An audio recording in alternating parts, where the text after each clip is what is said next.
So, Jess, how are you? I'm good, thank you. How is everything? Pretty good. Pretty good. I think the context of the conversation we were talking about was live shows, and I think you have a live show coming up. Yes, I mean, do. how has it been? I guess not being able to do live shows and being really as active as you want to be. I feel like there's still a lot of potential, like for me as an R&B singer, to do live shows because like I actually really enjoyed doing live shows during COVID because everyone had to sit down and watch me. Like they didn't have a choice. Like sit down. You know what I mean? Yeah. I feel like if people were more attentive, like during the live shows that I did during COVID, and if anything, my performances have actually gotten better since that time. So I mean, but like I was telling you that I listened to the Bet EP, and like I said, I love R&B. Like I'm a big R&B head, so I appreciate like people like you, people like Cairo, people like Maina. Australia has a lot of great R&B acts right now that are popping off, and I like that intimacy that they're bringing out. So how was sort of creating that EP? Tell us, walk through that process. Because I was listening to it and I was like, I said, girl, who broke you? Like, who hurt your heart? Like, what's going on here? The EP was a really like crazy roller coaster process for me. Like it was the first project that I ever, really committed to, and I guess like when everyone starts an EP, there's always like a plan and there's always an idea like of what you're gonna do, but I literally had no idea what I was gonna do, and I just knew that I wanted to make great music, and I kind of just went with like the beats that my producer gave me, and like little stories came out of every song and every beat. And I guess by the end of it, like by the time I even got to my EP launch, I knew what it was then. But before that, I was like, I still don't know what this is, but I just know that I need to put it out. Yeah. Nah, it's good. Like I said, it's very intimate. It's good. Like I can imagine going to a show and sitting down and listening to it. Yeah. So I guess, talk about your journey, because I was looking at your journey and sort of like, how you I sort of looked at the EP, then I was tracking back, I was YouTubing you every song. I saw the covers that you did back in the day and everything. And I feel like you had a really interesting story because you've been making music for a long ass time. You know what I mean? Like, it's interesting now meeting different like artists and different entertainers. The more you speak to them, the more you get to know their journey, and you realize a lot of people have been doing this for a long time, like they're legit about it. And one of the things I saw, I was, as I said, looking at the covers, looking at your songs that you're putting out. I saw you on, was it X Factor? Yeah. X Factor. Talk to me about that, because that would have been like 6 years ago. So 6 years ago, I would have been, 19, 18? I would have been like 19, 18. I think it was 6 years ago. Yeah. I was 15. Damn. Yeah, I was 15. Yeah. Talk to, like, I actually want to know from like a consumer perspective, how does it actually work? Like in terms of you guys learning the songs, you guys breaking down the choreography, like how does that work? It's so basically, like when you get accepted onto the show and you do the live shows, they have like teachers there already. Like you get a vocal coach, you get a choreographer, and you're going to like the best places. Like you're going to really big studios, and like you're training at Brent Street and stuff. So they prepare you for like a week before that live show. Yeah. But it's just weird because like they don't tell you nothing. Like you just have to think and do your best. But when you get on stage, sometimes like the judge says something different to like what you guys spoke about like before, or like it's just it's all about entertainment for the consumers. 100%. I thought so, man, because sometimes I feel like those judges are capping. You know what I mean? Oh, yeah. Sometimes I'm looking at I'm like, yo, whoever this person, like, X Factor is the one with the X's, eh?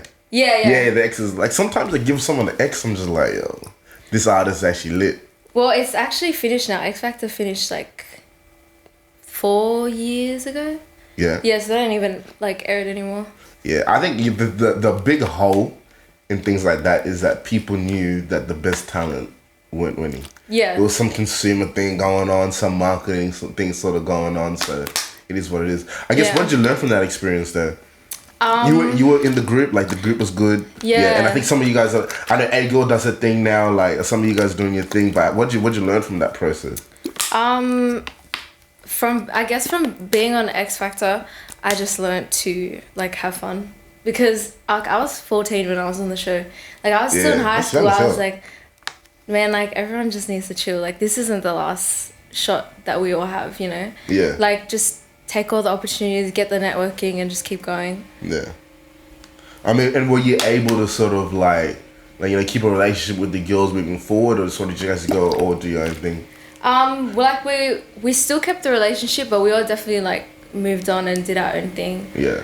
But being in a girl group, like it was a really, really great experience because like, you know, I feel like every girl thinks that when they're gonna start singing, they're gonna be in a group, you know. Yeah. I can imagine I couldn't be in a group because I'd like want to be the Beyonce, like. I would want to be. I would be the one like the front, like doing this, put my hand up like that. Like I wouldn't be that person. I mean, I would be terrible in that mainly because like I think I would forget the choreography.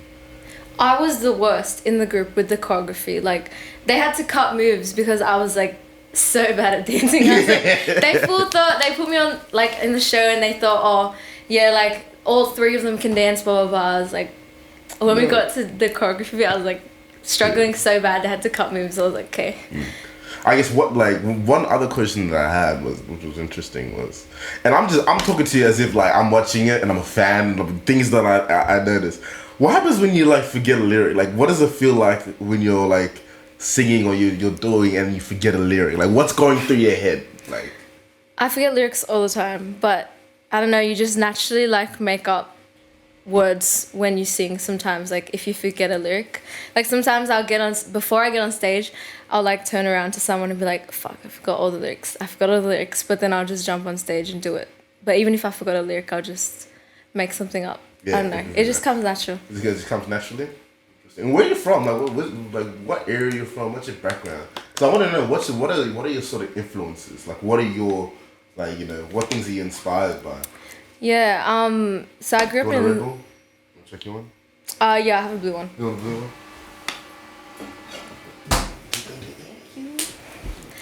I grew up in Liverpool, and my mom's from Laos and my dad's from the Philippines. Philippines? Mm-hmm. Interesting. From Liverpool? My parents grew up in Fairfield. Fairfield? Yeah. No, I grew up there too. Shout out, Fairfield's got a bunch of like Filipinos as well. Fairfield, Liverpool, Blacktown. Shout out all the Filipinos, man. I used to play ball with y'all, like. I rock with Filipinos a little bit. I rock with y'all. And what are you influenced by? Like, what are some of your favorite artists? Like, if I could go into your phone right now. This is a good idea. What are the top 5 songs I'll see if I go into your phone? Okay, let's see. I'll do the same.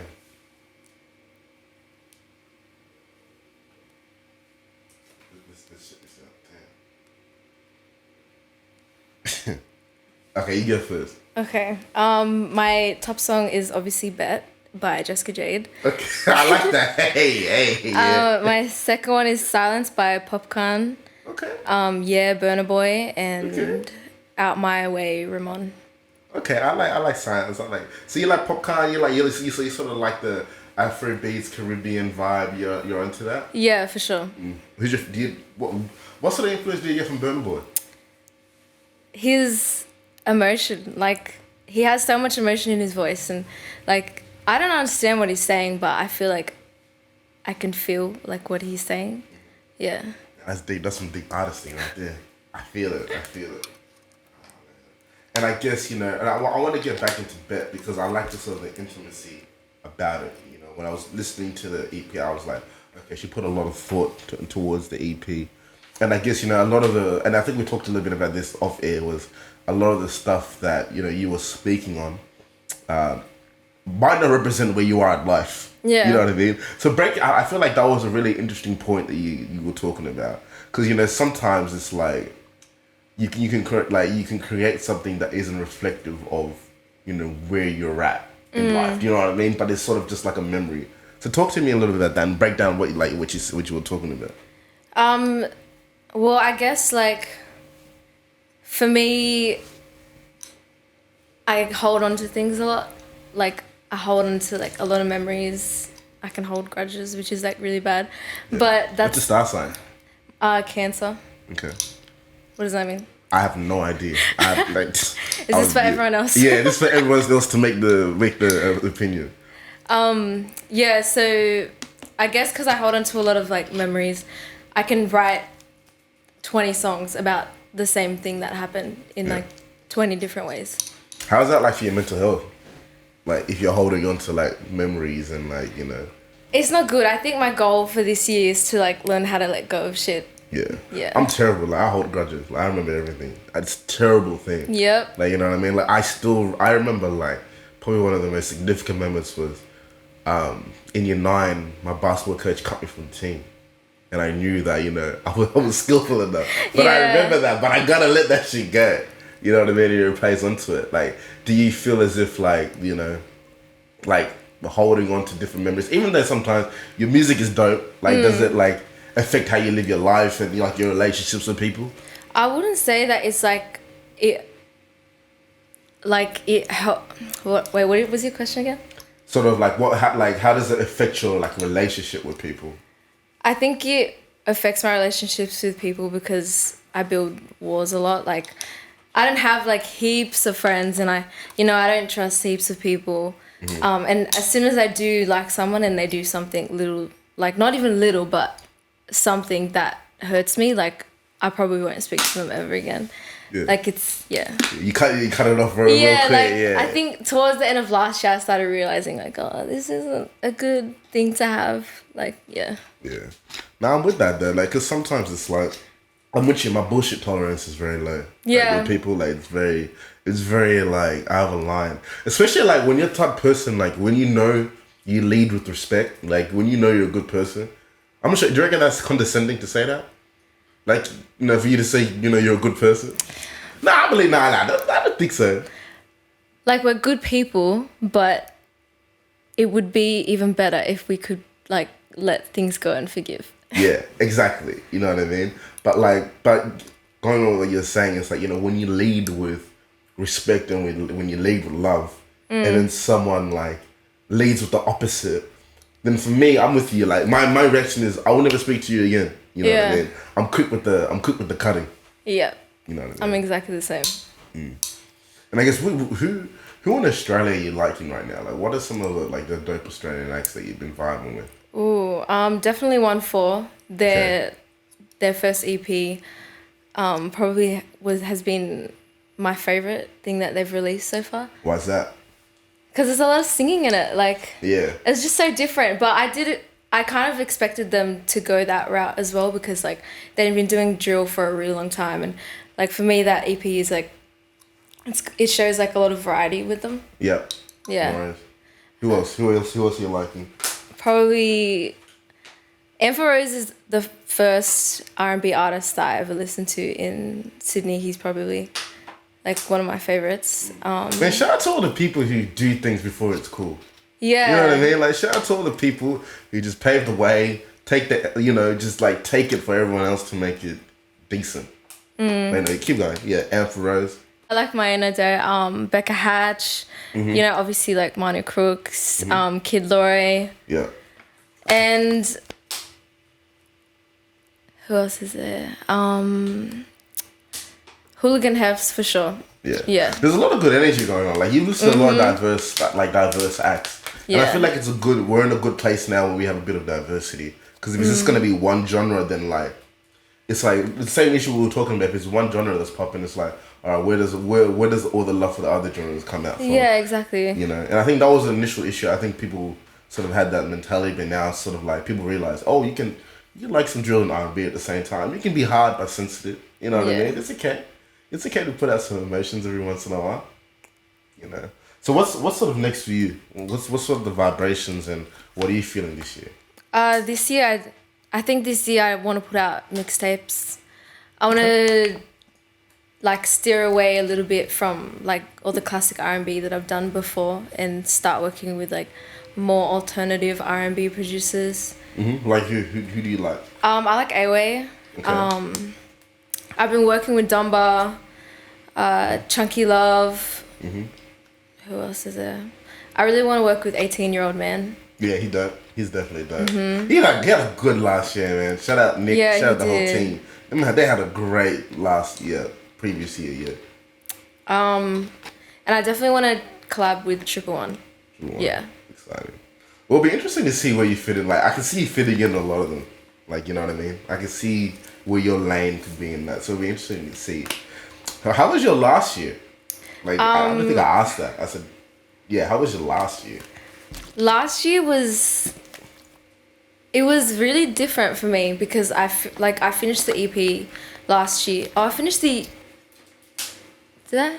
Yeah, I finished the EP last year, so I was just like planning on releasing it as well. And then I just started figuring out what I wanted to do next because I still feel like when I did the EP, I hadn't really like found myself a lot yet. Like it wasn't until I started going to open source when I started like meeting new people and like I guess like letting people in was when I started to realize more about what I like and you know what kind of people I want to surround myself with. So what's like break down for the people that don't know, because people don't know what open source are until you tell them. Yeah. You know? So what's open source? Talk to me about that community and why you sort of gravitated to them. Yeah. So open source is a collective.